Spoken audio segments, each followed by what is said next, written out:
Hello friends, આજે આપણે શીખવાના છીએ ગરીબી, પોવર્ટી, બરોબર ને? તો ગરીબી એટલે શું? અર્થશાસ્ત્રની ભાષામાં આપણે કોને ગરીબ કહીશું? તો કોને આપણે ગરીબ કહી શકીએ છીએ કે જે વ્યક્તિને ખોરાક, પોશાક, રહેઠાણ, આરોગ્ય અને શિક્ષણ આ 5 વસ્તુઓ જેને ન મળતી હોય, આ 5 સેવાઓ જેને ન મળતી હોય, તે વ્યક્તિને આપણે કહીશું ગરીબ. અને આવી પરિસ્થિતિને આપણે કહીશું ગરીબી. ફરીથી સમજો કે એવો વ્યક્તિ કે જેને પૂરતો ખોરાક ન મળતો હોય, બરોબર ને? 3 ટાઈમ જમવાનું ન મળતું હોય, પછી કે પોશાક, કપડાં પહેરવા માટે ન હોય, રહેઠાણ, આવાસ ન હોય, આરોગ્ય અને શિક્ષણ ન હોય, તો તેવી વ્યક્તિને આપણે ગરીબ કહીએ છીએ. અને જે આવી પરિસ્થિતિ હોય એને આપણે કહીએ છીએ ગરીબી, બરોબર ને?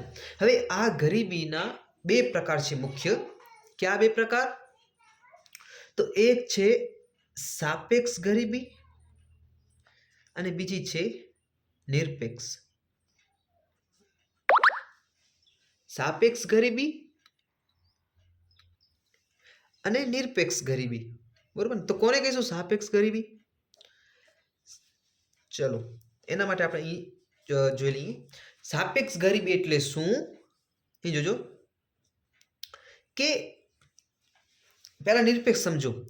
કોઈ દેશ હોય ને, વિકાસશીલ દેશો હોય ને, વિકાસશીલ દેશો કે જ્યાં હજી વિકાસ થયો નથી, હજી વિકાસ થઈ રહ્યો છે, તો એવા દેશોમાં નિરપેક્ષ ગરીબી જોવા મળે છે. એટલે કે ત્યાં ઓબ્વિયસ ગરીબી હોય છે કે જ્યાં ખોરાક, પોશાક, રહેઠાણ, આરોગ્ય, શિક્ષણ જોવા નથી મળતું.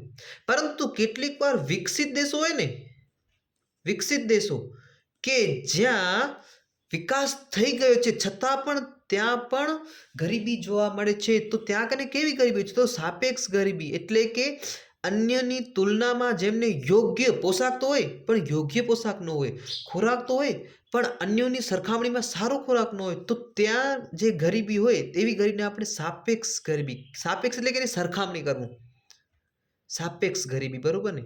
ફરીથી સમજો. વિકાસશીલ દેશોમાં હંમેશા નિરપેક્ષ ગરીબી જોવા મળે છે.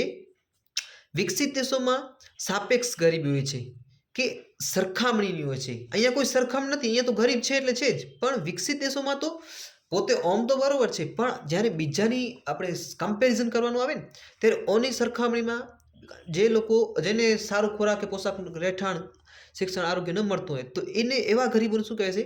સાપેક્ષ ગરીબ, બરોબર ને? ચલો હવે ગરીબીની વ્યાખ્યા તો શું આપણે કોને કહીશું કે ભાઈ જે વ્યક્તિને ખોરાક, પોષણ, રહેઠાણ, આરોગ્ય અને શિક્ષણ આ 5 વસ્તુ ન મળતી હોય તે વ્યક્તિને ગરીબ કહીએ છીએ. અને આવી પરિસ્થિતિને આપણે ગરીબી કહીએ છીએ, બરોબર ને? હવે ભારતમાં ગરીબીનું પ્રમાણ શું છે?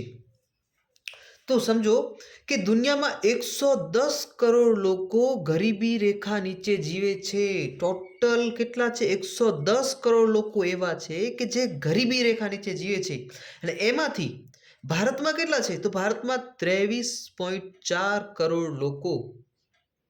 વિચાર કરો, 23.4 કરોડ લોકો એ ફક્ત ભારતમાં છે. અને હા, આજે જેટલા પણ ગરીબ દેશો છે ને, એમાં સૌથી પ્રથમ દેશ હોય ને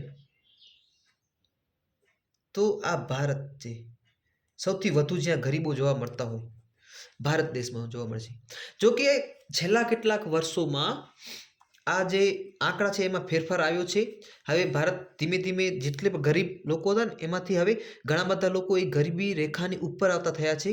હવે એમને યોગ્ય ખોરાક, પોશાક, રહેઠાણ, આરોગ્ય અને શિક્ષણ મળતું થયું છે, બરોબર?